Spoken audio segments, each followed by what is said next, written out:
मैं अपने पास notepad open कर लेता हूँ जिसके अंदर क्वेश्चंस जो है ना वो कुछ चीज़ें तो साथ नोट करता जाऊँगा। उसके अलावा जो है वो अपनी स्क्रीन भी शेयर कर लेता हूँ ताकि जो मैं टाइप कर रहा हूँ वो आप लोगों को शो भी हो।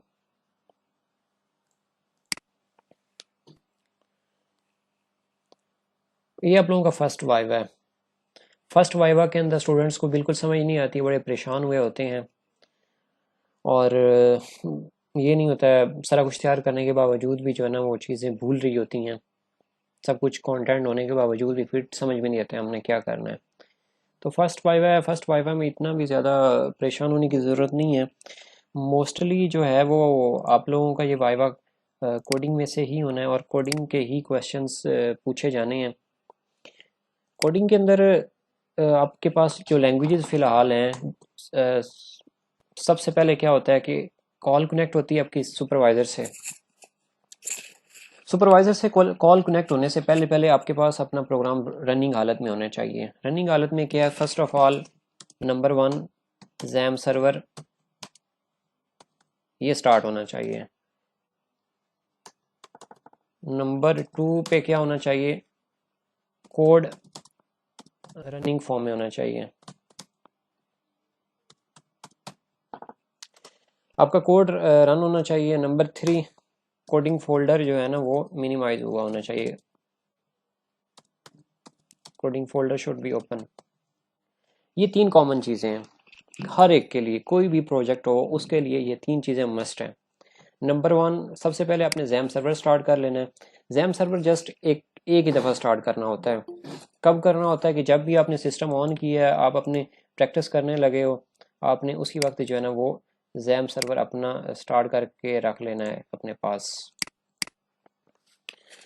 उसके बाद आपने कोड रन करना है। कोड रन करने के लिए प्रोसेस क्या होता है कि आप जाते हो, मैं इधर थोड़ा सा लिख भी देता हूँ ताकि क्लियर होता रहे कि मैं इस वक्त परफॉर्म क्या कर रहा हूँ। आप जाते हो लोकल होस्ट, ये ब्राउज़र में लिखना होता है, स्लैश, यहाँ पे आपने अपना फोल्डर का नेम लिखना होता है। ये फोल्डर नेम जिसके अंदर आपका ये बड़ा होता है, ये browser.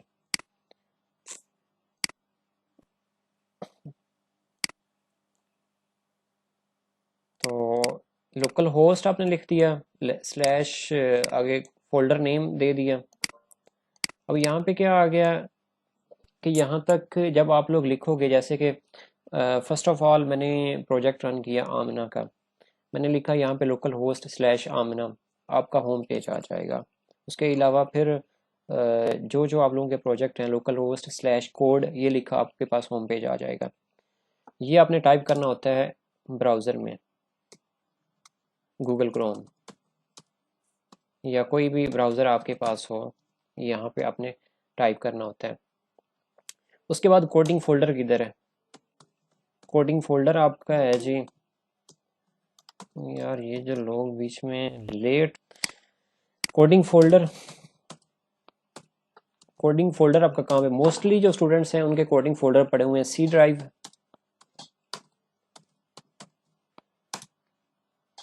XAMPP folder,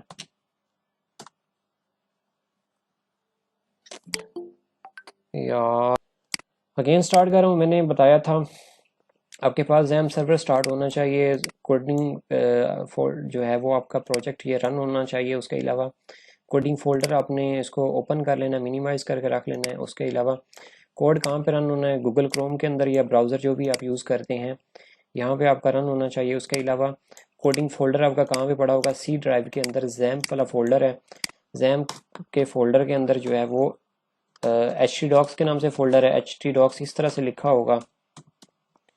H T docs के अंदर मज़ीद आप चले जाएं तो इसके अंदर आपके पास फोल्डर आपके प्रोजेक्ट का नेम होगा, मोस्टली का कोड के नाम से होगा, या etc, मतलब एटसेट्रा, जो भी आपने कोडिंग वाला फोल्डर बनाया होगा। ये जो मैंने तीन चार पॉइंट्स बताए हैं, यहाँ तक किसी का कोई सवाल हो तो प्लीज़ मुझसे पूछ सकते हैं। जब भी आप लोग अपना प्रोग्राम रन करते हो, स्पेशली जो PHP का प्रोग्राम रन करने का मेथड यही होता है, जैम सर्वर स्टार्ट करें और उसके बाद htdocs के अंदर जिस नाम से फोल्डर बनाया होता है, जिसके अंदर आप लोगों की फाइल्स पड़ी होती हैं, उसको एक्सेस करना होता है उसी नाम से। जैसे कि मेरे पास एच डॉक्स के अंदर फोल्डर नेम बना हुआ है CS619। अब CS619 के अंदर भी फाइल्स पड़ी हुई हैं प्रोटोटाइप फेज की, तो मैंने उसको रन करना है, तो मैं फिर लिखूंगा कि लोकल होस्ट स्लैश CS619, तभी वो उसको एक्सेस कर पाएगा। उसके बाद जो है नेक्स्ट किसी की मेरी आप लोगों की वॉइस ना भी आए तो कोई इशू नहीं, बट मेरी वॉइस आप लोगों के पास लाजमी आनी चाहिए। नेक्स्ट ये स्टेप हो गया। अगला स्टेप मैंने बताया कि आपके पास कोडिंग फोल्डर ओपन होना चाहिए। आप लोगों से में जो मेजॉरिटी तबका है उनका जो मैंने जैम सर्वर वो सी ड्राइव में इंस्टॉल किया है। कुछ लोग ऐसे भी हैं जिनके मैंने देखे हैं कि जिन्होंने इंस्टॉलेशन खुद की थी, उनका डाउनलोड्स के अंदर फोल्डर डेस्कटॉप के नाम से है, फिर उसके अंदर htdocs और उसके अंदर फिर जो है ना वो फोल्डर नेम पड़ा होगा ये आपके टेस्ट फेज़ का जो फोल्डर है, ज़्यादातर मैं कोड के नाम से टाइप लिख रहा हूँ, कोड के नाम से फोल्डर बना रहा हूँ, या फिर UMS के नाम से होगा, या फिर आपके अपने नाम से होगा, कोई भी नाम हो सकता है। तो अब लोगों को ये फोल्डर की पहचान होनी चाहिए। तो वाइवा स्टार्ट होने से पहले जैम सर्वर्स आपके पास स्टार्ट हो, ये जो प्रोटोटाइप फेज आपकी असाइनमेंट है ये रनिंग हालत में होनी चाहिए। रन करने के लिए लोकल होस्ट स्लैश आगे फोल्डर का नेम गूगल क्रोम में लिखना है विदाउट एनी स्पेस, स्पेस इसमें नहीं आएगी। उसके बाद कोडिंग फोल्डर ओपन करना है। कोडिंग आपको कहाँ से मिलेगी, आपके जो प्रोजेक्ट की जो फाइल्स हैं वो कहाँ पे पड़ी हुई होंगी। प्रोजेक्ट की जो आपकी फाइल्स होती हैं वो सी ड्राइव के अंदर जैम्प के नाम से फोल्डर है, जैम्प वाले फोल्डर के अंदर htdocs के नाम से फोल्डर है। htdocs वाला फोल्डर ओपन करेंगे तो उसके अंदर आपके पास कोड के नाम से फोल्डर होगा, या आपके नाम से फोल्डर होगा, या UMS के नाम से फोल्डर होगा, या कोई भी और हो सकता है। ये मैंने मज़ीद रिपीट कर दिया, होपफुली कि सबको अब क्लियर होगा। बस एक छोटा सा मैसेज नीचे फेंक दें यस का।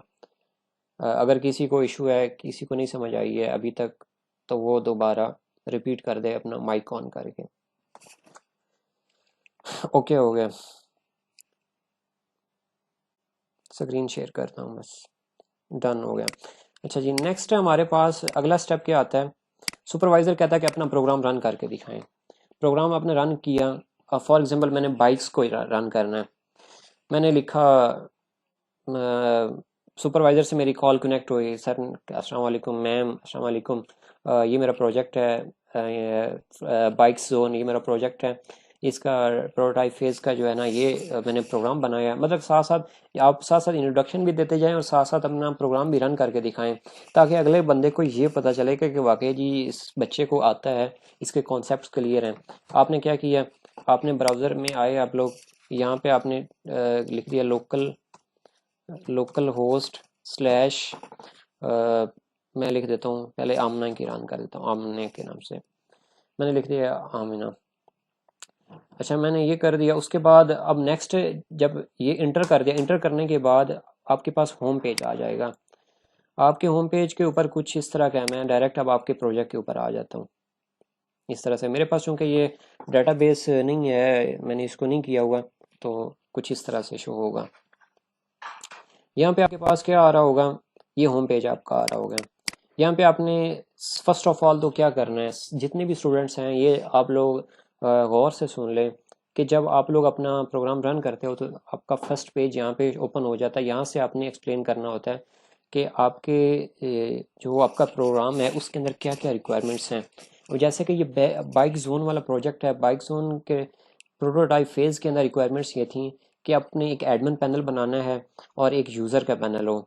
यूज़र का काम सिर्फ क्या होना चाहिए, वो रजिस्टर कर सके, और उसके बाद जब वो रजिस्ट्रेशन उसकी सबसे, अगर तो कोई न्यू यूज़र है सबसे पहले वो खुद को रजिस्टर करवाएगा रजिस्टर पे क्लिक करके, और अगर कोई पुराना यूज़र है जो पहले से जिसका अकाउंट बना हुआ तो फिर वो लॉगिन करके खुद को यहाँ से लॉगिन करेगा, ईमेल देगा और पासवर्ड देगा, और सबमिट पे क्लिक करेगा। नेक्स्ट उसके पास कोई और पेज ओपन हो जाएगा, वहाँ से उसकी वो प्रोफाइल होगी। ये जस्ट यूज़र का है। एडमिन के लिए आपने क्या करना होता है कि एडमिन के लॉगिन पे क्लिक किया, एडमिन का ईमेल admin@gmail.com और पासवर्ड उसका एडमिन है, ये कर दिया आपने। एडमिन पैनल लॉगिन हो गया, वहाँ पे आपने मैनेज यूज़र्स पे क्लिक कर दिया, क्योंकि एडमिन के टास्क इस प्रोग्राम के अंदर ये थे कि एडमिन जो है ना जो रजिस्टर्ड यूज़र हैं उनकी डिटेल को एक्सेस कर सके, उनका रिकॉर्ड मैनेज कर सके। मैनेज करने में क्या आता है, एडिट भी आ सकता है, डिलीट भी आ सकता है, जस्ट डिलीट भी आ सकता है, जस्ट एडिट भी आ सकता है। या ऐड यूज़र भी आ सकता है, कुछ भी आ सकता है। ये कर दिया, ये आपने रन करके दिखा दिया। आपने कहा कि जी मैम ये मेरा प्रोजेक्ट है, ये प्रोटोटाइप फेज़ है, इसकी ये रिक्वायरमेंट्स हैं। साथ साथ आप करते जाएं। एडमिन का बताया कि एडमिन को यहाँ से लॉगिन करते हैं, यहाँ से एडमिन लॉगिन हो गया। लॉगिन करने के बाद आपने बता दिया कि एडमिन के ये टास्क हैं कि यूज़र को मैनेज कर सकता है। मैनेज यूज़र्स के ऊपर आपने क्लिक कर दिया और आगे आपके पास रिकॉर्ड डिस्प्ले हो गया, यहाँ तक कि आपका रन हो गया। अब रन करने के बाद टीचर की तरफ से सवाल आता है कि हाँ जी आप इस तरह करें ना, रजिस्ट्रेशन वाला पेज ओपन करें, रजिस्ट्रेशन पे आ जाए। यहाँ पे मैं टीचर ने कहना कि इस पेज की कोडिंग ओपन करके दिखाएं। बहुत ही इंपॉर्टेंट पॉइंट है ये वाला। मोस्टली स्टूडेंट्स यहाँ पे आके कंफ्यूज हो जाते हैं। अच्छी तरीके से वाइवा दे रहे होती हैं, प्रोजेक्ट को एक्सप्लेन कर रहे होते हैं, जब बात आती है कोडिंग की तब उनको पता ही नहीं चलता कि हाँ जी हमने करना क्या है। यहाँ पे टीचर कहेगा कि इस ये जो फाइल ओपन है, ये पेज ओपन है, इसकी कोडिंग ओपन करके दिखाएं। तो अगर तो आपको ना पता चल रहा हो, नहीं पता है, पहली बात तो ये है कि पता होना चाहिए कौन सी फाइल है। आप फ़ौरन से जो अपने अपने कोडिंग वाला फोल्डर मिनिमाइज़ किया होगा उसको ओपन कर लें। वहाँ पे जाके जो है ना वो register dot PHP file open कर लें। अगर फिर भी नहीं पता है तो यहाँ से आप पहचान रख लें, ये इसका पाथ है। लोकल होस्ट ये आपका सर्वर आ गया, ये आगे सारे फोल्डर्स हैं। अब आपके पास क्या होगा, लोकल होस्ट स्लैश आम है ना, यहाँ पे होगा। ये जो मैंने हाईलाइट किया है इसको भूल जाएं, लोकल होस्ट स्लैश आमना स्लैश रजिस्टर डॉट PHP। अब इसका मतलब ये है कि टेस्ट जो फोल्डर वहाँ पे है, आमना के नाम से फोल्डर है htdocs के अंदर, और उसके अंदर रजिस्टर डॉट PHP ये फाइल पड़ी हुई है। या यहाँ पे अगर कोड लिख दें, कोड के नाम से फोल्डर है और उसके अंदर रजिस्टर डॉट PHP ये फाइल पड़ी हुई है, लिहाजा मैंने रजिस्टर डॉट PHP फाइल को ओपन करना है। आप सिंपल जाएं उसके अंदर, इस फाइल को ओपन कर लें, रजिस्टर डॉट PHP के ऊपर राइट क्लिक करें, edit with Notepad plus plus कर लें। अगर तो आपके पास ये नोटपैड प्लस प्लस है या आपके पास जो भी एडिटर है उसको ऊपर राइट क्लिक करके ओपन कर लें या ओपन विद कर लें, या जो भी करना है। कोई भी एडिटर आपके पास जो भी सॉफ्टवेयर इंस्टॉल्ड है उसके ज़रिए आपने कोडिंग ओपन कर लेनी है। कोडिंग ओपन करेंगे, अब आपको अगली पहचान थोड़ी सी होनी चाहिए कि ये वाला PHP का ओपनिंग सिंटैक्स है और ये वाला क्लोजिंग सिंटैक्स है। इसके अंदर का जितना भी कोड होगा वो सारे का सारा PHP का होगा। ये जो मैंने हाईलाइट किया ये सारे का सारा इसके अंदर जो होगा ना वो PHP का कोड होगा। जैसे कि आप नीचे आ जाते हैं, अब ये देखें यहाँ से PHP का ओपनिंग सिंटैक्स स्टार्ट हो रहा है। अब ये इसके अंदर ये सारे का सारा PHP का कोड है। टीचर अमूमन ये सवाल करते हैं कि जी आप उस लाइन के ऊपर जाएं जहाँ से PHP का कोड स्टार्ट हो रहा है। एक तो आपने बता देना कि सर यहाँ से हो रहा है, या मैम यहाँ से ये PHP का कोड स्टार्ट हो रहा है, यहाँ से हमने फाइल इंक्लूड की हुई है। इंक्लूड एक स्टेटमेंट है PHP के अंदर यूज़ होती है जिसका काम होता है फाइल्स को लिंक करवाना, ये वाला। उसके बाद फिर आप नीचे लेके चले जाएं कि जहाँ से PHP का कोड स्टार्ट हो रहा है, यहाँ पे हमने कंडीशन लगा दी, इस सेट फंक्शन यूज़ किया है, इसका काम ये होता है नल वैल्यूज़ को चेक करना। उसके बाद हमने एक वेरिएबल यूज़ किया है, इसको बोलते हैं ग्लोबल वेरिएबल $_पोस्ट। ये हम यूज़ करते हैं पोस्ट मेथड के साथ, और वैल्यू हमने दी है सबमिट की।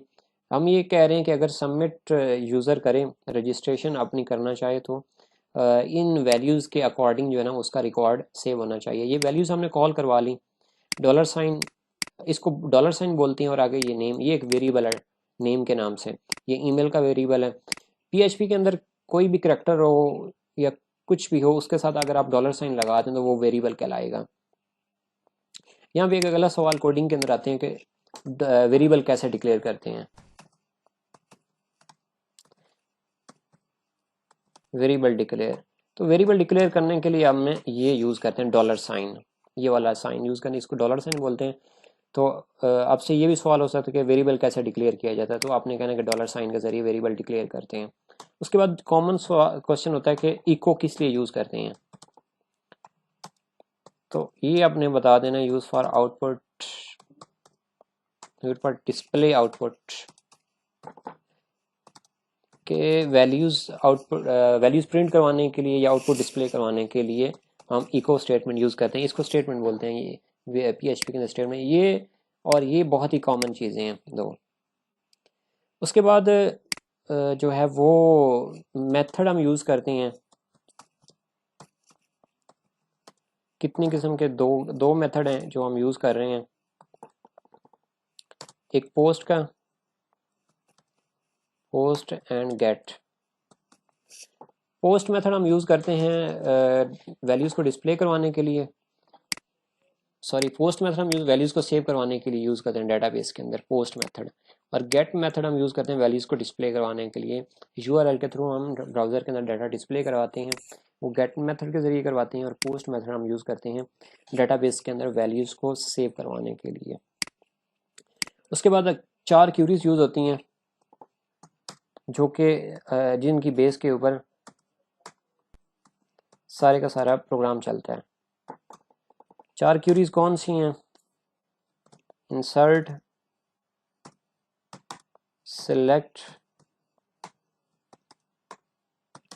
Update and delete. ये 4 क्यूरीज हैं। इन चारों क्यूरीज के ऊपर ये जितने भी आप लोग स्टूडेंट्स यहाँ पे क्लास के अंदर ज्वाइन हो, आप सब के जो प्रोटोटाइप फेज हैं वो मेजर इन 4 क्यूरीज और ये जो ऊपर वाले 2-3 क्वेश्चंस हैं इस बेस के ऊपर हैं। ये आप सब के ही कॉमन क्वेश्चन हैं, आप सब के टेस्ट फेज के अंदर ये यूज़ हो रहे हैं। 4 क्यूरीज हैं।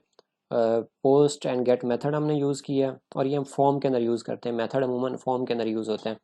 इको स्टेटमेंट जो कि वैल्यूज़ को प्रिंट करवाने के लिए यूज़ करते हैं, और वेरिएबल हमने डिक्लेयर। अब यहाँ पे आ जाएं, कहाँ पे वेरिएबल डिक्लेयर है? जैसे PHP स्टार्ट हुई है, ये वेरिएबल, ये वेरिएबल, ये वेरिएबल, ये वेरिएबल, ये वेरिएबल, ये वेरिएबल। उसके बाद फिर हमने कंडीशन लगा दी इफ एल्स की। इफ एल्स वही C++ वाला कॉन्सेप्ट है कि इफ के अंदर वैल्यू ट्रू और एल्स के अंदर वैल्यू फॉल्स, ये वेरिएबल। अब यहाँ पे हम वेरिएबल को चेक कर रहे हैं, पहले यहाँ पे वेरिएबल हमने डिक्लेयर किए हैं, उसके बाद फिर वेरिएबल को चेक कर रहे हैं इफ एल्स कंडीशन से। तो बात करने का मकसद ये हुआ कि आपके प्रोजेक्ट के अंदर तकरीबन 99% जगहों पे वेरिएबल यूज़ हुआ है, डॉलर साइन यूज़ हुआ है, वेरिएबल के थ्रू सारे का सारा कोड यूज़ हुआ है। फंक्शन यहाँ पे सिर्फ 2 ही यूज़ हुए हैं, एक mysqli_query और दूसरा isset। यहाँ तक जो मैंने चीज़ें बताई हैं मुझे सब स्टूडेंट बता दें कि क्लियर हैं, बस ये कि साथ मैसेज लाजमी छोड़ दें। जी रिकॉर्डिंग इसकी हो रही है। यहाँ पे आप लोग अपना मैसेज मुझे बता दें कि जितना मैंने अभी कुछ करवाया है क्लियर है, कोई प्रॉब्लम तो नहीं है, कोई ऐसी चीज़ जो आपको समझ में ना आ रही हो। स्पेशली वो स्टूडेंट्स जिनका कल वाइव है। कोडिंग ओपन करने वाला कॉन्सेप्ट, ठीक है, मैं कोडिंग ओपन करने वाला कॉन्सेप्ट आपको दोबारा बता देता हूँ।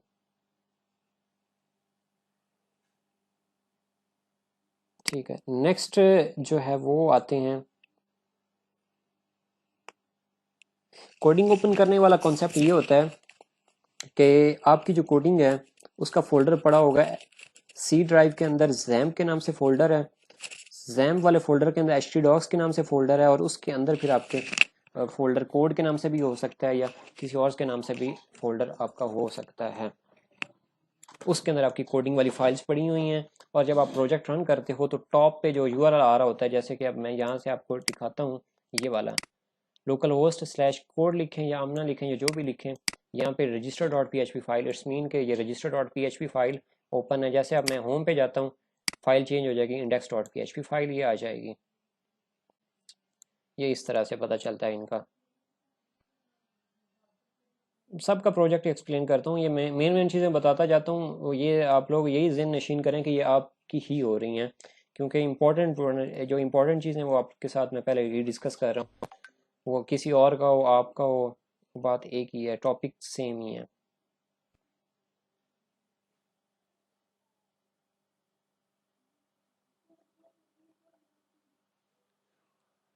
हाँ, जिसकी प्रिपरेशन ज़ीरो है, अब मेरा नहीं ख्याल कि अभी ज़ीरो होनी चाहिए। जिस तरीके से मैं करवा रहा हूँ उम्मीद है कि समझ आनी चाहिए। अगर फिर भी नहीं समझ आती है तो मुझे दोबारा आप लोग बता सकते हैं, कोई इशू नहीं।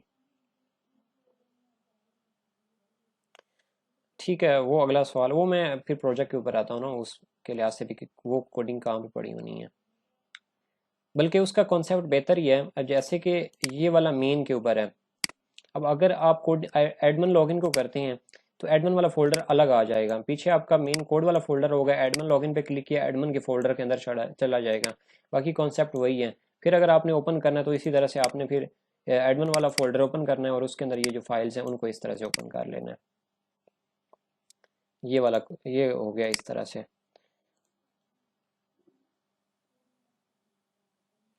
उसके बाद नेक्स्ट अगला स्टेप होता है कि जी ये जो फॉर्म बना हुआ है ना, यहाँ पे एक इनपुट फील्ड बना के दिखाएं, जैसे ये name, email, cell number, password. एक और आप सिटी के नाम से फील्ड बना के दिखा दें, ये क्वेश्चन होता है। अब इसके अंदर आपने क्या करना है, उसी तरह से फाइल अपनी ओपन की, register dot P H P जहाँ पे आपकी बनी हुई है। तो जो आपकी लास्ट होगी ये वाली, इसको आपने कॉपी किया ये सारे को। उसके बाद कंट्रोल सी कॉपी किया, उसके बाद एंड पे क्लिक किया, फिर आपने 2-3 दफ़ा जो है ना इसको इंटर कर देना है, यहाँ पे पेस्ट कर देना है। यहाँ पे उन्होंने बताया जी सिटी के नाम देनी है, ये आपने कर दिया सिटी। टाइप आपने इसकी चेंज कर दी टेक्स्ट। उसके बाद नेक्स्ट आपने इसका टाइप भी चेंज कर दी और नेम भी इसका चेंज कर दिया ना, सिटी कर दिया।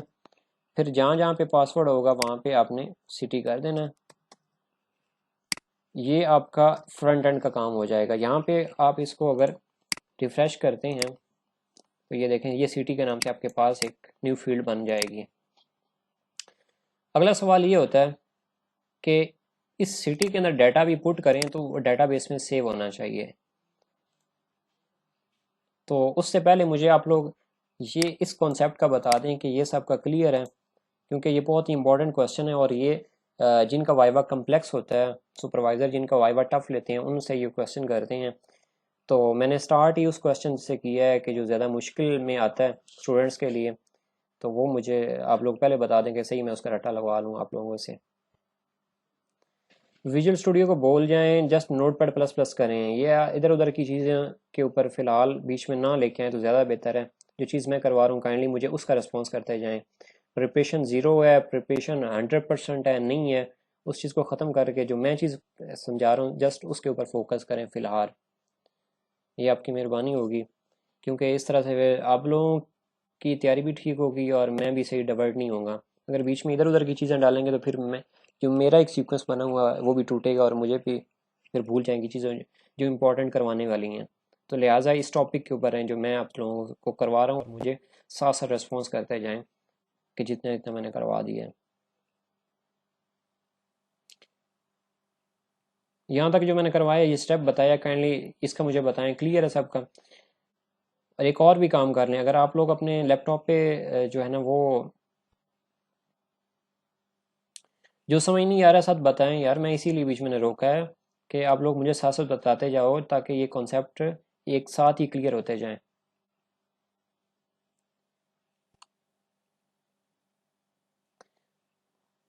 कोई ये ना सवाल करे कि मेरा प्रोजेक्ट रन करवाएं, फिलहाल कोई क्वेश्चन नहीं होना चाहिए ऐसा, सिर्फ जो मैं पूछ रहा हूँ उसके मुताबिक मुझे आप लोग बताएं कि जो मैंने अभी ये स्टेप करवाए हैं यहाँ तक क्लियर है, ताकि नेक्स्ट मैं चलूँ। क्योंकि वाइवा में आपसे ये क्वेश्चन पूछा जा सकता है कि न्यू फील्ड बनाएं और उसके ज़रिए डाटा इंसर्ट करवाएं।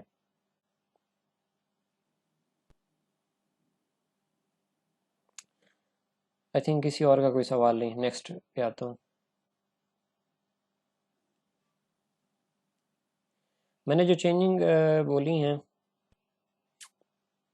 मैंने ये बोला स्टेप मेरा ये था कि मैं इसको कंट्रोल जी करता हूँ।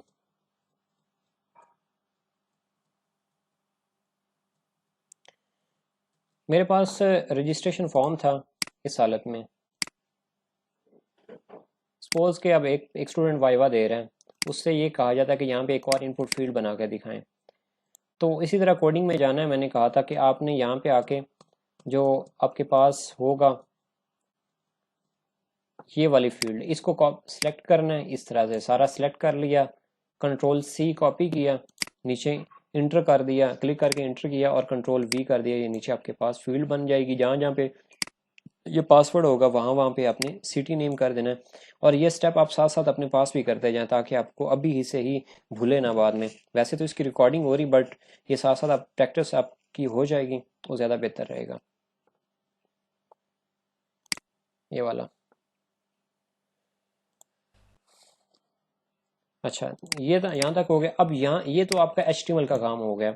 इसके बाद अगला स्टेप होता है PHP के अंदर। यहाँ पे आपने नेम सिटी रख दिया, उसके बाद आपने आ जाना है PHP के कोड पे, जहाँ पे कोड होगा इस सेट वाला, ये वाला जो स्टार्ट हो रहा होगा, और यहाँ पे आपका ये लास्ट वेरिएबल बना होगा लाइन नंबर 48 के ऊपर, या इस तरह से जो लास्ट वेरिएबल बना होगा ना, ये जो मैंने हाईलाइट किया लास्ट पे, आपके पास कोई और भी हो सकता है, मेरे पास ये है। मैंने इसको सिलेक्ट किया और इसको ही मैंने कॉपी कर लिया और नीचे मैंने इसको पेस्ट कर दिया। यहाँ पे मैंने इसको $सिटी कर दिया, ये वाला, ये $अंडरस्कोर पोस्ट ऐसे ही रहेगा, ये चेंज नहीं होगा। ये जो सिंगल कोटेशन मार्क है इसके अंदर जो है ना सेल नंबर जो लिखा हुआ है इसको मैंने सिटी कर देना है, सेव कर देना है, ये सिटी कर दिया इसको ही। उसके बाद मेरे पास लास्ट जो स्टेप कोडिंग का है वो ये है, यहाँ पे ये क्यूरी लगी हुई है, इंसर्ट की query, insert into users name email password cell number, and पे कॉमा लगाना है और यहाँ पे सिटी लिख देना है, ये जो क्यूरी लगी हुई इसके अंदर। ये जो मेरे पास हाईलाइट मैंने किया है पहली जो ब्रैकेट है ये वाली, सिटी लिख दिया, फिर दूसरी जो ब्रैकेट वैल्यूज है और यहाँ से जो आपकी स्टार्ट हो रही है इस पे आपने एंड पे कॉमा लगाना है, कॉमा लगा के स्पेस दी, सिंगल कोटेशन मार्क के अंदर $, आपने ये सिटी लिख देना है और सेव कर देना है, $, ये सिटी आ जाएगा। यहाँ तक आपका कोडिंग का ये प्रोसेस कंप्लीट हो जाएगा।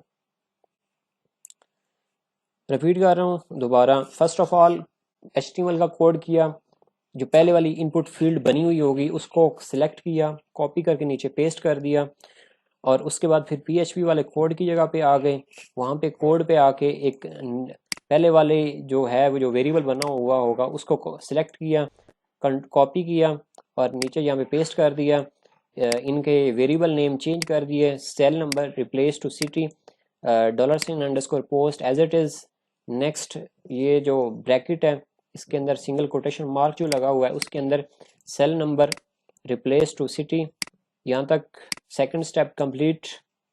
नेक्स्ट थर्ड स्टेप, यहाँ पे क्यूरी लगी होगी इंसर्ट इनटू यूजर्स, और ये जो ब्रैकेट स्टार्ट है इसमें आपने सबसे पहले कॉलम नेम एट सबसे एंड पे कॉमा लगाया, एंड पे जो आपके पास जो प्रीवियस लास्ट होगा उसके एंड पे कॉमा लगाया और न्यू आपने कॉलम नेम लिख दिया सिटी। नेक्स्ट वैल्यूज़ वाली जो नेक्स्ट अगली ब्रैकेट है उसमें भी जाके सेम यही प्रोसेस रिपीट करना है कि जो लास्ट वैल्यू होगी उसके एंड पे कॉमा लगाना है और उसके बाद जो है ना वो अब यहाँ पे सिंगल कोटेशन मार्क लगाना है और उसके अंदर $सिटी लिख देना। ये यहाँ तक आपका ये कोडिंग का फेज़ कंप्लीट हो जाएगा। यहाँ तक किसी को कोई समझ नहीं आई तो प्लीज़ पूछ ले, मैसेज करें।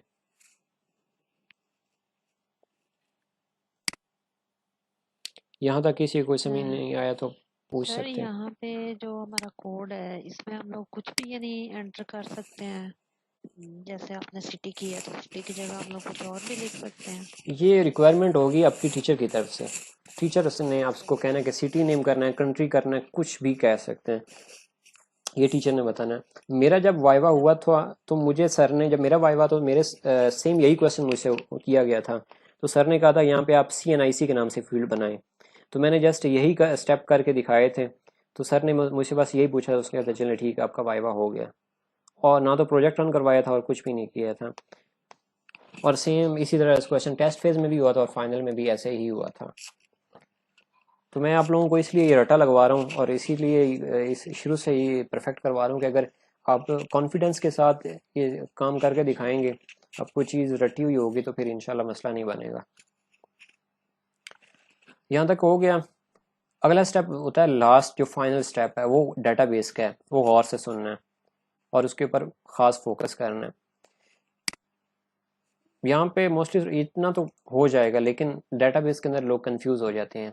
डेटाबेस कैसे ओपन करते हैं? डेटाबेस ओपन करने के लिए आपने टाइप करना होता है लोकल होस्ट, ये अपने कंप्लीट टाइप करना, लोकल होस्ट स्लैश PHP माई एडमिन लिखा और स्पेस देके इंटर कर देना है। आपके पास जो है ना वो इस तरह से डेटाबेस आ जाएगा, इसको बोलते हैं PHP माई एडमिन। ये सारे का सारा जो है ना वो डेटाबेस का डैशबोर्ड कहलाता है, यहाँ पे डेटाबेस बनते हैं। मैं अपने उस जगह पे लिख भी लूँ, डेटाबेस ओपन करने के लिए हम क्या लिखते हैं, फॉर डेटाबेस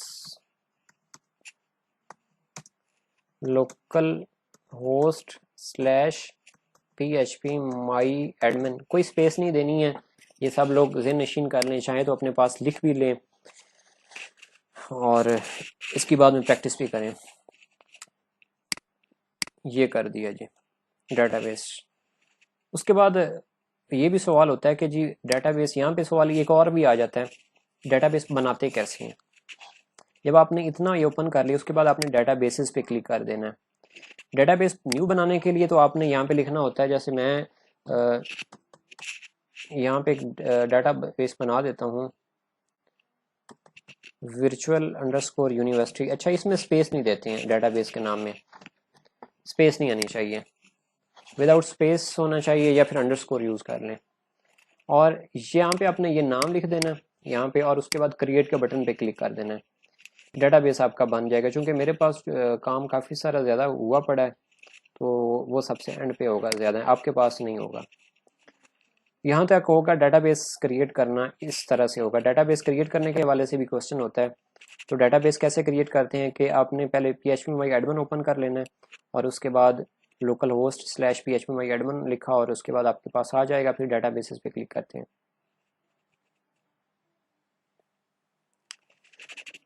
जाहिद, मैंने पहले भी बात की है कि फ़िलहाल जो मैं काम करवा रहा हूँ जस्ट उसको फॉलो करें, आपके प्रोजेक्ट के ऊपर भी आ जाते हैं, कौन सी आपको जल्दी लगी हुई है। हैरत वाली बात है यार, आप लोग यूनिवर्सिटी लेवल के ऊपर भी आके ये चीज़ें नहीं समझ रहे हो। इस तरह से फिर मैंने जो करवाया है वो तो फिर भूल जाएगा। ये तो एक क्या उस डेटाबेस क्रिएट करने के लिए आपने लोकल होस्ट स्लैश PHP माई एडमिन ओपन कर दिया, आपके पास कुछ इस तरह से डैशबोर्ड आ जाएगा। डेटाबेसेस पे क्लिक करना है, यहाँ पे जो फील्ड आएगी अपने यहाँ पे डेटाबेस का नेम टाइप कर देना है, उसके बाद क्रिएट के बटन पे क्लिक कर देना है, आपके पास डेटाबेस क्रिएट हो जाएगा। ये जो मैंने वर्चुअल अंडरस्कोर यूनिवर्सिटी के नाम से डेटाबेस क्रिएट किया है वो ये आ जाएगा। इसके अंदर मैंने आपको बताया था कि यहाँ पे आपने जो है ना वो कोई और क्या उसको बोलते हैं, स्पेस नहीं देनी है, विदाउट स्पेस होना चाहिए। अगर स्पेस बीच में अपने रखना है फासला तो फिर आपने उसमें अंडरस्कोर यूज़ करना है। उसके बाद अगला स्टेप होता है इसके अंदर टेबल्स बनाने का। डेटाबेस के अंदर टेबल्स होते हैं, मैंने टेबल बनाया यूज़र्स के नाम से, यहाँ पे मैंने इसको 4 कॉलम्स दे दिए हैं, ये कॉलम नेम, नंबर ऑफ, उसके बाद गो पे क्लिक कर देना है। तवज्जो के साथ सुने ये मेरी बातें और इसकी चीज़ के ऊपर फोकस करते जाएं। बड़ी ही मेजर चीज़ें हैं, जो लोग इस चीज़ को पिक कर जाएं इंशाल्लाह वो वाइवा बआसानी क्लियर कर सकेंगे। फिर कोई मुश्किल से मुश्किल, कोई सख्त से सख्त ही टीचर क्यों ना हो, वो वाइवा आपका ले आप लोग आसानी से क्लियर कर लोगे। गो पे क्लिक कर दिए, नेक्स्ट आपके पास ये पेज आ जाएगा। टेबल क्रिएट करने के लिए सबसे पहले वैल्यू, यहाँ पे कॉलम नेम देते हैं ID नेम। यूज़र है तो यूज़र की कॉमन चीज़, उसका नेम क्या है, उसका ईमेल क्या है, पासवर्ड क्या है, ईमेल और उसके बाद पासवर्ड। उसके बाद ये जो फर्स्ट है इसको बिल्कुल नहीं छेड़ना, सेकंड वाले को इंट की बजाय वारचार कर देना है। वारचार मीन के वेरिएबल कैरेक्टर, ये भी वारचार, ये भी वारचार। और साथ ही एक थर्ड स्टेप इसमें करते हैं कि 32 इसकी लेंथ देनी होती है। इंटीजर टाइप की लेंथ नहीं देते, जस्ट वारचार की लेंथ दी जाती है। मैं इसको ड्रॉप करके दोबारा फिर बनाता हूँ।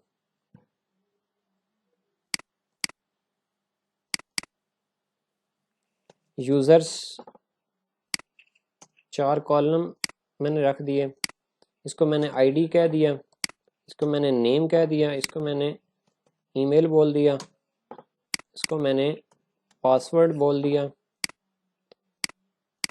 ये हो गया, ये हो गया 32 32 एंड 32। या ये 3 स्टेप हो गए। उसके बाद थोड़ा सा मूव करना है राइट साइड पे, यहाँ पे लिखा होगा A_I, इसका मतलब होता है ऑटो इंक्रीमेंट। ये मैंने कर्सर लेके गया हूँ ना, तो वो उसने नीचे थोड़ा सा पहले ये देखें, ये हाईलाइट भी कर दिया है। ये जहाँ पे मेरा कर्सर है उसके नीचे लिखा भी हुआ है A_I, उसके नीचे लिखा ऑटो इंक्रीमेंट है, इसको आपने चेक कर देना है और साथ इधर आपने प्राइमरी की सेलेक्ट कर देनी है। और जब ये कर दिया काम तो इसको थोड़ा सा नीचे करके सेव पे क्लिक कर देना है। ये आपके पास जनाब यूज़र के नाम से जो है ना वो टेबल बन चुका है, यूज़र के नाम से। यहाँ तक कोई पूछ सकते हैं, यहाँ तक किसी का किन्हें कोई चीज़ पूछनी हो तो। सवाल क्लियर हो गया जो कि सबको रिप्रेजेंट कर रहा था। अगला सवाल ये होता है कि ये जो बटन बना हुआ है इसके नीचे एक और बटन बना के दिखाएं, ये वाला रजिस्टर का बटन बना हुआ है, इसके नीचे एक और बटन बना के दिखाएं। सेम इसी फाइल के अंदर आना होता है कोडिंग में, जहाँ पे ये पहले वाला बटन बना हुआ है, इसी कोड को सिलेक्ट किया, कॉपी किया, नीचे जो है ना वो पेस्ट कर दिया और उसके बाद रिफ़्रेश किया और ये बटन बन जाएगा। उसके बाद वो कहता है कि बटन का कलर चेंज करके दिखाएं। जहाँ पे ये जो बटन लगे हुए हैं आप सबके जो टेस्ट फेजेस हैं उनके अंदर जो बटन लगे हुए हैं वो प्राइमरी इन्फो, ये बूटस्ट्रैप की क्लासेस यूज़ हो रही हैं। बूटस्ट्रैप के अंदर ये नाम होते हैं बटन के कलर्स के, जैसे प्राइमरी ये वाला लगा हुआ, इसको मैं इन्फो कर देता हूँ। इन्फो मैंने कर दिया तो आपने यहाँ पे ये देखें कलर चेंज हो जाएगा। रेड कलर करना हो तो इसको डेंजर कर देते हैं, ये कर दिया, ये वाला हो गया। ये इस तरह से बटन बन गए। वापस आ जाते हैं होम पेज पे। अगला स्टेप जो होता है ना वो है जी कलर चेंज करने वाला, बैकग्राउंड कलर चेंज कैसे किया जाता है। एक तरीका होता है लाइव चेक करना, किस तरह से लाइव इस तरह करते हैं, ये जो आपके पास पेज है इसके ऊपर राइट क्लिक किया और इंस्पेक्ट एलिमेंट पे आ गए। इंस्पेक्ट किया तो यहाँ पे आपको ये इस तरह से डिस्प्ले करवा देगा। तो यहाँ पे आपने सेलेक्ट कर लेना है, जैसे ये बॉडी का कलर मैंने चेक करना है तो ये राइट साइड पे वो दे देगा, ये वाला इसके ऊपर कलर लगा हुआ है और साथ ही एड्रेस दे देगा कि कहाँ पे लगा हुआ है। तो ये जनाब आ जाएगा, ये मुझे नीचे एड्रेस बता रहा है कि बाइक अंडरस्कोर जोन फलां फलां एसेट्स के नाम से फोल्डर है, उसके अंदर CSS के नाम से फोल्डर है, उसके अंदर स्टाइल डॉट CSS के नाम से फोल्डर है, उसके अंदर लाइन नंबर 1 के ऊपर ये बैकग्राउंड कलर लगा हुआ है। तो सिंपली आपने इसी तरह से करना है। ये फोल्डर ओपन किया, इसके अंदर एसेट्स के नाम से फोल्डर, उसके अंदर CSS के नाम से फोल्डर है, उसके अंदर ये style dot CSS file right click करके edit with Notepad plus plus कर ली। लाइन नंबर 1 पे ये बॉडी की क्लास लगी और इस पे ये हैश तक सेमी कॉलन एंड से हटा के और कॉलन से सेमी कॉलन और कॉलन के दरमियान जो वैल्यू आएगी हैश समेत इसको रिमूव कर देना। यहाँ पे आपने कलर नेम लिख दिया रेड और उसके बाद आपने इसको रिफ्रेश कर देना है, ये बैकग्राउंड कलर जो है ना चेंज हो जाएगा। अगर ना भी रिफ्रेश ना भी चेंज हो तो फिर आपने कंट्रोल F5 प्रेस कर देना, तो ये आपका कलर इस तरह से चेंज हो जाएगा। अच्छा जी, ये तो कुछ क्वेश्चन हो गए कोडिंग के वाले से जो कॉमन थे। अगला क्वेश्चन ये है कि इसके अंदर वैल्यूज़ क्या एंटर होनी चाहिए। जैसे बाइक जोन है, बाइक जोन के अंदर तो यूज़र मैनेजमेंट सिस्टम है, इसके अंदर क्या होगा, यूज़र रजिस्टर हो गया, उसके बाद रजिस्टर होने के बाद वो लॉगिन हो गया, उसके बाद एडमिन का लॉगिन हो गया, एडमिन ने यूज़र्स को मैनेज किया, एडिट किया, डिलीट किया, ये तो बाइक जोन वालों का हो गया। उसके बाद अगला क्वेश्चन आता है, वो जो जाहिद वाला प्रोजेक्ट है, बेचारा बहुत ज़्यादा परेशान है कि अभी उसकी तैयारी ज़ीरो है, उसको कुछ भी नहीं आता है। ये क्लास लेने के बावजूद भी अगर कुछ नहीं आता है, हो सकता है नहीं भी आता होगा, तो अब उसके प्रोजेक्ट के ऊपर आ जाते हैं।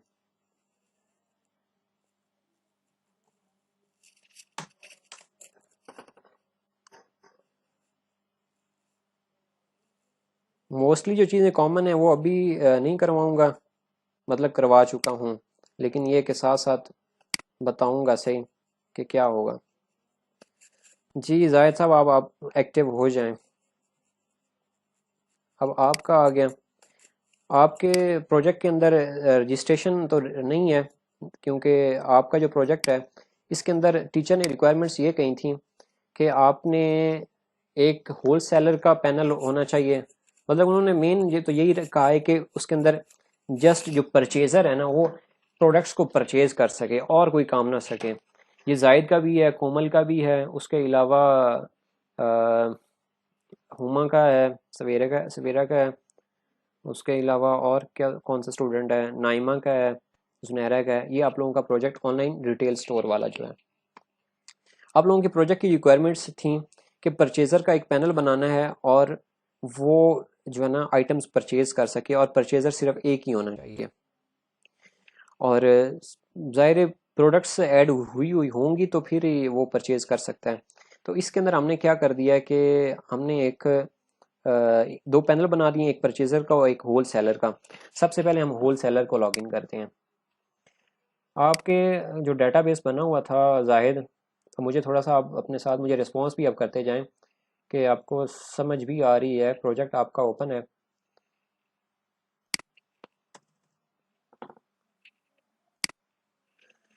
इसके अंदर है जनाब, यूज़र्स के ऊपर आ जाते हैं। होल सेलर को मैं पहले लॉगिन करता हूँ। लॉगिन पे क्लिक किया होल सेलर का। यूज़र आपके पास टीचर ने सिर्फ एक ही कहा है, लिहाजा एक ही रखा है। और पासवर्ड दोनों के, होल सेलर और परचेज़र के दोनों के पासवर्ड सेम है, 1 2 3 4 5। और सबमिट पे क्लिक किया, ये आपके पास होल सेलर लॉगिन हो गया। होल सेलर का काम ये है कि वो कैटेगरीज ऐड करेगा। जैसे कैटेगरी यहाँ पे मैं कहता हूँ ये इलेक्ट्रॉनिक्स की कह लें। ये चूंकि रिटेल प्राइस मैनेजमेंट सिस्टम है, तो इसके अंदर कोई भी जो कॉमन चीज़ें होती हैं बस वो आपने प्रोडक्ट्स ऐड करनी है। कोई वो गारमेंट्स भी हो सकती हैं, इलेक्ट्रॉनिक्स भी हो सकती हैं, कुछ भी हो सकती हैं। इलेक्ट्रॉनिक्स के नाम से आपने ये ऐड कर दी। उसके बाद जो है फिर ये कैटेगरी आपके पास आ जाएगी साइड पे। इसको आप एडिट भी कर सकते, जब मेरे जैसे मेरे पास ये पहले से है तो मैं इसको टेस्ट 2 कर देता हूँ। ये नीचे टेस्ट 2 हो जाएगा और इसको डिलीट करना हो तो ये डिलीट भी हो जाएगी। नेक्स्ट सब कैटेगरी है।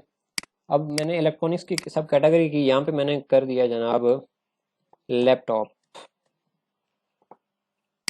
ये कर दी। मैंने पहले वाली को मैं डिलीट कर दिया मैंने। उसके बाद मेरे पास प्रोडक्ट्स आ गई। अगला स्टेप है प्रोडक्ट्स को ऐड करना। सबसे पहले कैटेगरी सिलेक्ट की इलेक्ट्रॉनिक्स, नीचे सब कैटेगरी लैपटॉप, आइटम नेम क्या आ गया HP core i5। Picture select कर दें कोई भी आपके पास, लेकिन ये कि पिक्चर आपकी रेलेवेंट होनी चाहिए। ये आपने गूगल क्रोम से ओपन करनी है, मतलब कि गूगल इमेजेस से आपने कोई पिक्चर उठा लेनी है। अभी मैं फ़िलहाल कोई भी पिक्चर लगा देता हूँ। पिक्चर्स इसी तरह से करते हैं, गूगल इमेजेस में जाके लैपटॉप्स ऐड करने हैं तो आपने जो है ना वो लैपटॉप की पिक्चर्स करनी है। और खैर से कुछ स्टूडेंट्स ऐसे भी हैं जो स्काइप के ऊपर भी अब लगे हुए हैं।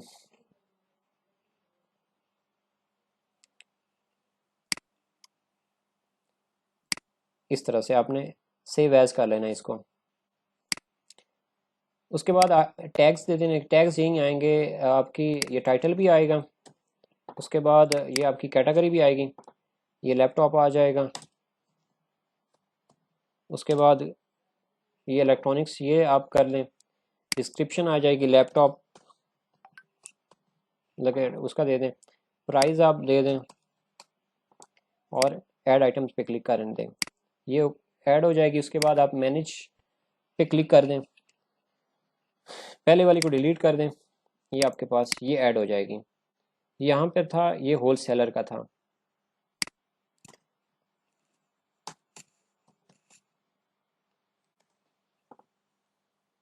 या गारमेंट्स आइटम्स, गारमेंट्स प्रोडक्ट्स कर लेते हैं। इमेजेस पे आ जाना। हर तरह की इस तरह से आप डाउनलोड कर सकते हैं। इसको सिलेक्ट किया, राइट क्लिक करना है इसके ऊपर और सेव एज कर लेना।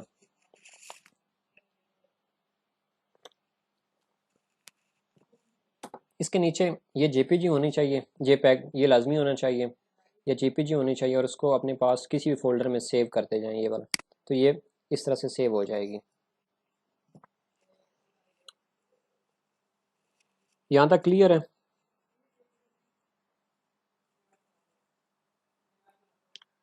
जी सर, यहाँ तक क्लियर है, लेकिन वहाँ पे फिर हम लोग लगाने कैसे हैं ये पूछना ये आप लोगों के जो प्रोटोटाइप फेज है ना, उसके अंदर जहाँ से प्रोडक्ट ऐड करते हैं, होल सेलर वाला जो पैनल होगा उसके अंदर ये ऑप्शन है प्रोडक्ट की। ये चूज फाइल करेंगे तो यहाँ से आपने वो उठा लेनी। जैसे मैंने अभी आपके सामने एक ऐड की है पिक्चर।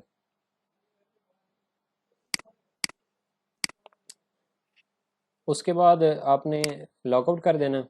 लॉगआउट करने के बाद आप दूसरा यूज़र है परचेजर@gmail.com, ये मैं आपका रन करता हूँ, आपको दिखाता हूँ। अब परचेज़र का क्या है, उसने लॉगिन पे क्लिक किया, पासवर्ड 12345 सबमिट कर दिया। उसके बाद शॉप पे क्लिक करना, जाहिद और करना,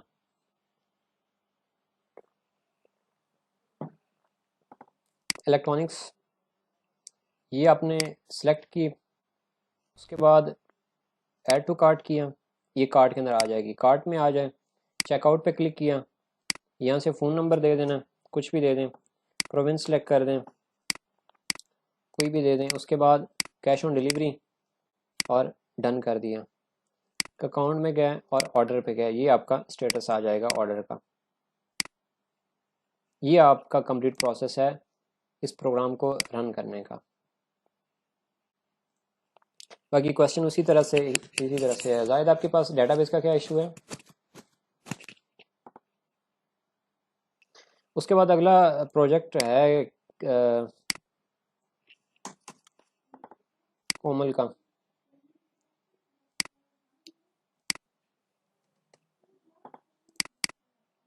one two three four five जी जी, आप लोगों का कंप्लीट हो चुका है। तो सर इसके अलावा जो उसके अंदर बाकी कोडिंग थी उसकी कोई मतलब समझने की जरूरत नहीं है। पता होना चाहिए। बाकी ये है कि मैंने क्यूरीज का बताया ना कि 4 क्यूरीज हैं, तो नहीं जो दूसरी दूसरी फाइल्स हैं हेडर की इंडेक्स की, अगर आप थोड़ा थोड़ा उसका भी बता दें। थोड़ा थोड़ा वो तो ये कि कोडिंग आप ओपन करें ना, तो उसके अंदर फिर जहाँ पे आपको नहीं समझ आती उसका फिर मुझे आप बता देना, पिक्चर बना के उसका भेज दें कि वो क्या है। हेडर वाली फाइल के अंदर मेन्यू बार होती है, जैसे ये वाली है, ये हेडर डॉट पी के अंदर फाइल्स हैं। फाइल्स जितनी भी हैं वो सब की मतलब तकरीबन सेम ही बनाई हुई हैं मोस्टली स्टूडेंट्स के जितने भी प्रोजेक्ट्स हैं।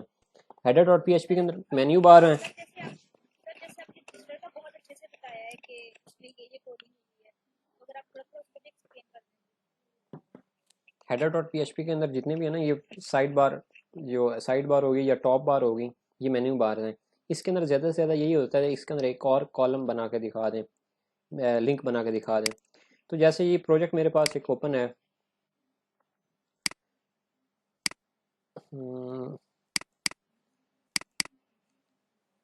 अब यूज़र 2 इनका है, इसके अंदर हेडर डॉट पी फाइल है। हेडर डॉट पी फाइल जब ओपन की है तो इसके अंदर जो है वो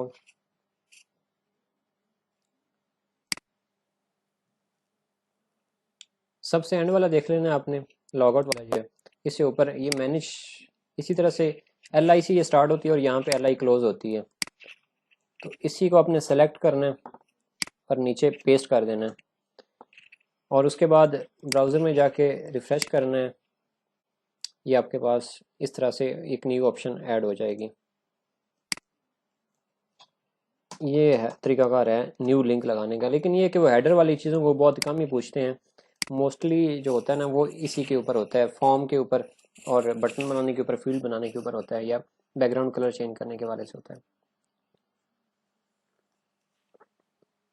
सर हमारे उसमें ईएस नाम से एक फाइल है एसक्यूएल क्वेरी, एसक्यूएल की फाइल सबके है, वो डेटाबेस की बैकअप फाइल है, उसके साथ कोई लिंक नहीं है आप लोगों का। तो सर उसको ओपन वगैरह तो नहीं करने का कोई भी, क्योंकि हमारे लैपटॉप में ओपन नहीं होगी। नहीं, उसको नहीं ओपन करना।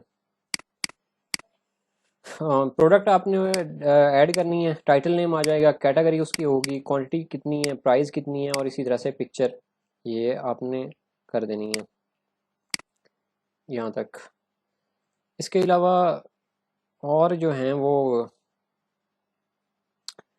जो हैं स्टूडेंट्स इस ऑनलाइन डिटेल वाले, तो फ़िलहाल मुझे मेरी हुई है, मैं आपको दिखा देता हूँ।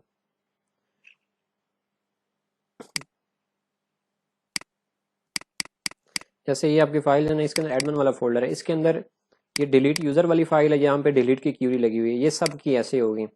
ये वाली डिलीट की, ये जो चारों क्यूरी लगी हुई है ना, 4 क्यूरीज हैं, इंसर्ट है, सेलेक्ट है, अपडेट और डिलीट है। इंसर्ट जहाँ पे लगी होगी सबसे पहले लिखा होगा इंसर्ट इनटू, यहाँ पे ये देखें, यहाँ पे सिलेक्ट की क्यूरी है, सबसे पहले लिखा होगा सिलेक्ट स्टैटिक फ्रॉम। डिलीट है तो डिलीट फ्रॉम पहले लिखा होगा। इसी तरह अगर अपडेट की क्यूरी आप लोग देख लें तो उसके अंदर भी ऐसे ही पहले लिखा होगा। अपडेट यूज़र वाली फाइल ओपन करते हैं तो उसके अंदर भी इसी तरह से होगा। ये देखें, पहले ये सिलेक्ट की क्यूरी है, सिलेक्ट स्टैटिक फ्रॉम। सिलेक्ट की क्यूरी हम वैल्यूज़ को डिस्प्ले करवाने के लिए यूज़ करते हैं, तो अपडेट में ये 2 स्टेप्स होते हैं कि पहले एक वो सिलेक्ट करते हैं वैल्यूज़ को, डिस्प्ले करवाते हैं और उसके बाद फिर अपडेट करवा देते हैं। ये update user set column name, ये अपडेट की क्यूरी है। चारों क्यूरी, जितनी भी 4 क्यूरीज हमने यूज़ की हैं सब ही अपने नाम से स्टार्ट होती हैं। जहाँ से जब क्यूरी अगर वो आपसे पूछते हैं तो जहाँ पे क्यूरी लगी हुई है वो पहले क्यूरी का नाम ही होगा। तो सर ये हमने अपनी सारी फाइल्स ओपन करके रखनी है, इनमें से फाइल कौन सी ओपन करके रखनी फाइल कोई भी नहीं ओपन कर रखनी है, जस्ट आपने फोल्डर नेम फोल्डर ओपन कर रखने हैं। फिर आगे वो टीचर की मर्जी होती है कि वो आपसे है? क्या कौन सी क्वेश्चन फाइल करते ओपन हैं। करवाते हैं? जी, वो आपसे सारी उन्होंने ओपन नहीं करवानी, कोई एक आधी फाइल ओपन करवाई जाती है। सही है। और सर ये हेडर और होम वाले हेडर के मैंने बताया है, पहले भी आपसे जिक्र किया है कि इसके अंदर भी मेन्यू बार ही होते हैं। जैसे उसके अंदर मेन्यूज थे तो इसके अंदर भी मेन्यूज है। यहाँ पे कंडीशन लगी हुई है, ये देखें, ये LI। यहाँ पे ये था कि अगर यूज़र लॉगिन करे तो उसके पास ये ऑप्शन शो होनी चाहिए, और अगर लॉगिन ना किया हुआ हो तो उसके पास ये ऑप्शन शो होने चाहिए। ये मेन्यू बार ही है, मेन्यू बार सब के सेम है। LI ये टैग यूज़ हुआ है। ये स्टार्ट में मैंने इसीलिए कहा था कि HTML वाले टैग्स अच्छी तरह से तैयार कर लें कि आप लोगों का ये LI प्रोजेक्ट में यूज़ करें। List item. जी, लिस्ट आइटम्स।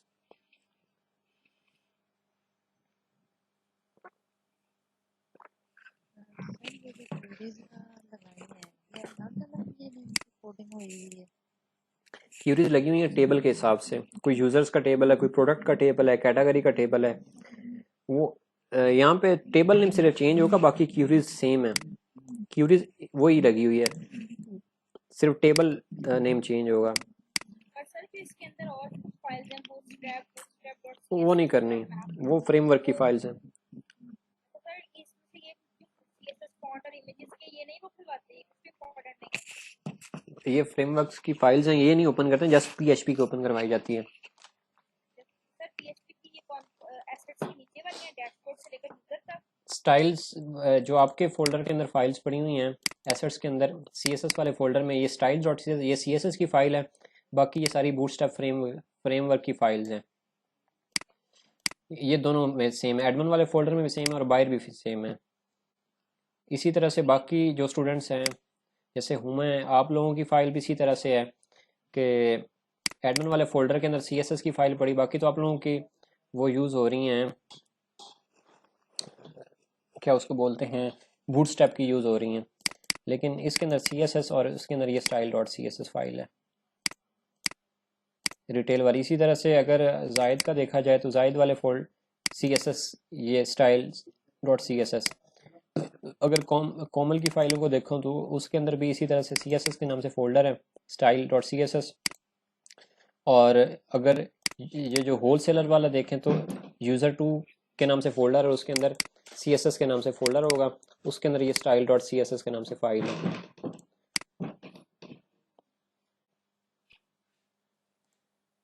ये है मेथड्स। और सर ये जो आपने आज की रिकॉर्डिंग की कब तक हमें मिलेगी? ये मैं अभी आप क्लास के फ़ौरन बाद ही अपलोड करूँगा। सर ये डेटाबेस में जो आपने नया कॉलम बनाया था ना टेबल बनाने के बाद, हम्म। वो थोड़ा सा बता दें। टेबल बनाने के बाद जब कॉलम बनाते हैं ना, जैसे टेबल न्यू ऐड करना यूज़र्स के नाम से है, पहले वाले पे जो मैंने बनाया उसी के ऊपर आता हूँ। ये डेटाबेस सेलेक्ट कर लिया, इसके अंदर ये यूज़र के नाम से टेबल सेलेक्ट कर लिया इस तरह से। सर हम इन्हें एडिट और डिलीट भी कर सकते हैं यहीं पे भी डेटाबेस में? कर सकते हैं। कैसे? एडिट करना हो तो यहाँ पे डबल क्लिक करते हैं, डिलीट करना हो तो ये डिलीट का बटन है, इसके ऊपर क्लिक करते हैं तो इस तरह से ओके करेंगे तो ये डिलीट हो जाएगा, पूरा डिलीट हो जाएगा? पूरा डिलीट हो जाएगा ये सारा रिकॉर्ड। अच्छा कोमल, आपने ये टेबल सेलेक्ट कर लिया, ये इस तरह से आ जाएगा। फिर स्ट्रक्चर पे क्लिक करना होता है, उसके बाद यहाँ से आके नीचे जो लास्ट कॉलम है इसको सिलेक्ट करना है, सिटी, उसके बाद गो पे क्लिक करना है। यहाँ से अब मैं कंट्री की दे देता हूँ, वार्सर इसको कर देना और यहाँ पे 32 लिख देना, ये सेव कर देना। तो इस तरह से ये हो जाएगा सिलेक्ट, ऐड हो जाएगा कॉलम ये वाला। और किसी का कोई सवाल हो?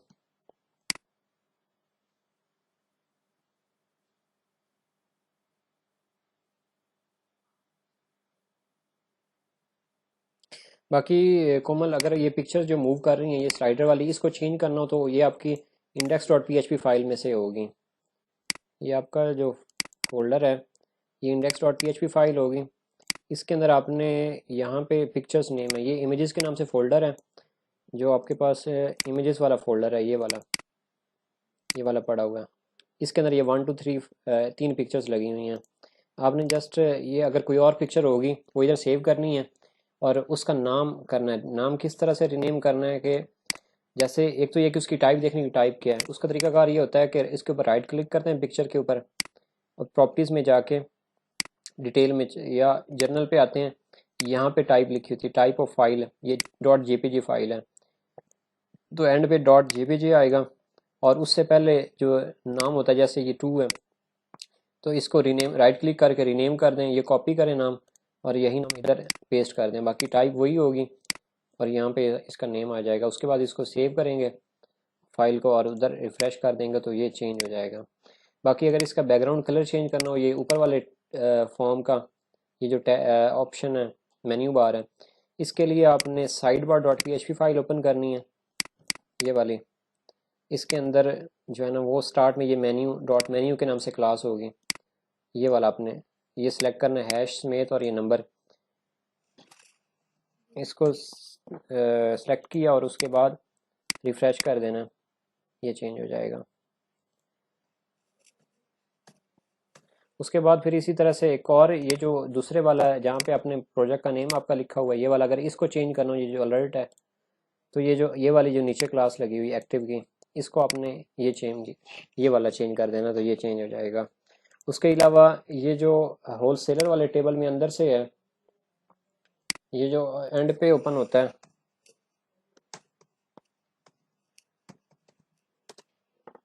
आपके पास आपने यूज़र 2 के नाम से जो आपके पास है ये फोल्डर, ये ओपन करना है।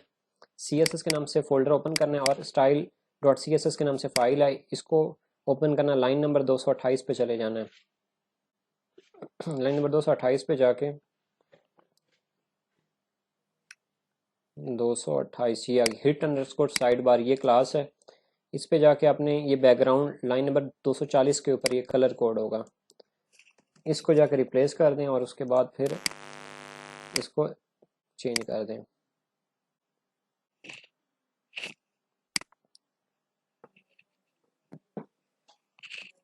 ये इस तरह से जो है ना वो आपका चेंज हो जाएगा कलर।